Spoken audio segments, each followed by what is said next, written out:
లోక్సభ ఎన్నికల నేపథ్యంలో మాజీ సీఎం బీఆర్ఎస్ అధినేత కేసీఆర్ జిల్లాల్లో పర్యటించేందుకు సిద్ధమయ్యారు. రేపు ఉమ్మడి కరీంనగర్ జిల్లాలో గులాబీ బాస్ పర్యటించనున్నారు. ముందుగా చొప్పదండి, వేములవాడ, సిరిసిల్ల నియోజకవర్గాల్లో పర్యటించి ఎండిన పంట పొలాలను పరిశీలించనున్నారు. పంట నష్టపోయిన బాధిత రైతులతో మాట్లాడి ధైర్యం చెప్పనున్నారు. పంట పొలాల పరిశీలన అనంతరం సిరిసిల్ల పార్టీ కార్యాలయంలో ప్రెస్ మీట్లో మాట్లాడనున్నారు.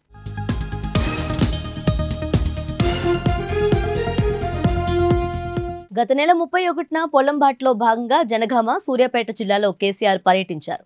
పలు ప్రాంతాల్లో ఎండిన పంటలను పరిశీలించి బాధిత రైతులకు బీఆర్ఎస్ అండగా ఉంటుందని భరోసానిచ్చారు. నీళ్లు లేక పంట నష్టపోయిన రైతులకు ఒక్కొక్కరికి 25,000 ఆర్థిక సాయం అందించాలని ప్రభుత్వాన్ని డిమాండ్ చేశారు. అయితే ప్రస్తుత రాజకీయ పరిణామాలపై కేసీఆర్ ఇప్పటివరకు మాట్లాడలేదు. పొలంబాటలో జిల్లాలో పర్యటించిన ఆయన కేవలం రైతు సమస్యల వరకే స్పందించారు. ఆ తర్వాత ఏప్రిల్ 13న చేవెళ్ల, 15న మెదక్లో జరిగే భారీ బహిరంగ సభలో గులాబీ బాస్ పాల్గొనున్నారు.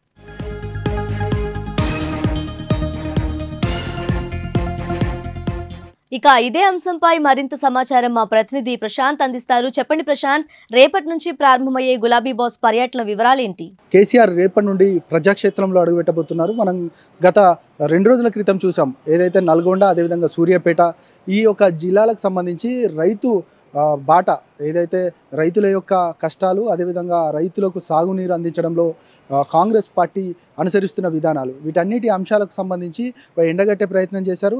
అందులో భాగంగానే రైతుల దగ్గరికి వెళ్ళి రైతులకు ఒక భరోసా ఇచ్చే కార్యక్రమం కూడా చేశారు.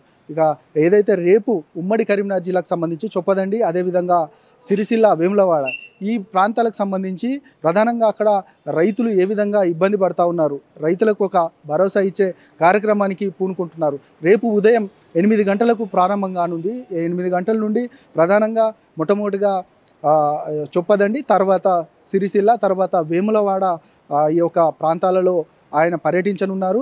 అక్కడ ఏదైతే గతంలో ఈ వేములవాడ, సిరిసిల్ల అనే ప్రాంతానికి సంబంధించి ప్రత్యేకమైన ఒక అనుబంధం ఉంటుంది కేసీఆర్కి. గతంలో కూడా చూసాం, ఏదైతే అటు గజ్వేల్, అదేవిధంగా ఇటు మెదక్, ఏదైతే వేములవాడ, సిరిసిల్ల ఈ ప్రాంతాలలోనే ఎక్కువగా ఆయన గత స్మృతులు ఉంటాయి. గతానికి సంబంధించి ప్రధానంగా అక్కడి ఎక్కువగా మిత్రులు ఉంటారు. దీనికి సంబంధించి అందుకే ఆయన సిద్దిపేట, అదేవిధంగా సిరిసిల్లకు సంబంధించి ప్రధానంగా ఇటు కేటీఆర్ని, అదేవిధంగా హరీష్ రావుని కూడా ప్రధానంగా అక్కడ పోటీ చేయించి ఎక్కువ సంబంధాలు ఉంటాయి కాబట్టి ఇక్కడ గెలిచించే ప్రయత్నం కూడా చేశారు. అందులో భాగంగానే సిరిసిల్ల అంటేనే ఆయనకు ఒక ప్రత్యేకమైన అనుబంధం ఉంటుంది.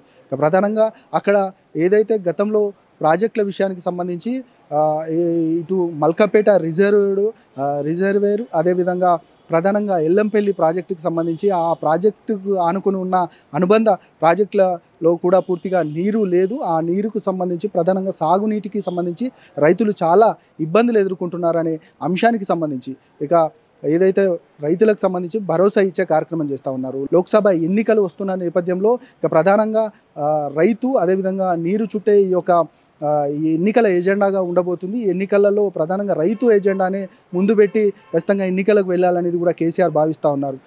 ప్రధానంగా అసెంబ్లీ ఎన్నికల్లో ఓటమి తర్వాత ఏదైతే మొట్టమొదటిగా కేఆర్ఎంబి పరిధిలో కృష్ణా పరివాహక ప్రాంతానికి సంబంధించిన ప్రాజెక్టులను పూర్తిగా కేఆర్ఎంబికి అప్పగించడం, తర్వాత నల్గొండలో మొట్టమొదటి సభ, ఆ తర్వాత ప్రధానంగా సాగునీరుకి సంబంధించిన విషయంపైనే ప్రధానంగా ఆ రోజు సభ పెట్టారు. తర్వాత మొన్న రీసెంట్గా మనం చూసాం, ఏదైతే నల్గొండ, సూర్యాపేట ఈ ప్రాంతాలకు సంబంధించి రైతుల ఎదుర్కొంటున్న అంశాలకు సంబంధించి ఆ సమస్యలన్నిటికీ సంబంధించి రానున్న రోజులలో మేము మళ్ళీ తిరిగి వస్తాం. ఖచ్చితంగా నేనున్నప్పుడు ఏ విధమైన అభివృద్ధి చేశాను, ఇప్పుడు ప్రభుత్వం అనుసరిస్తున్న ప్రజా వ్యతిరేక విధానాలు ఏంటి, ఖచ్చితంగా వాటన్నిటికి సంబంధించి మేము మీ వైపు ఉన్నామనేది కూడా కేసీఆర్ వారికి ఒక భరోసానిచ్చే కార్యక్రమాన్ని మాత్రం చేస్తున్నట్టు తెలుస్తోంది. దాదాపు రేపటి నుండి ఇక 15వ తేదీ వరకు కూడా ఈ యొక్క పర్యటనలు ఉండబోతున్నాయి. ప్రధానంగా రైతుల ఏజెండానే ఈ యొక్క పార్లమెంటు ఎన్నికల ఏజెండాగా ముందుకు వెళ్ళబోతుంది బీఆర్ఎస్ పార్టీ.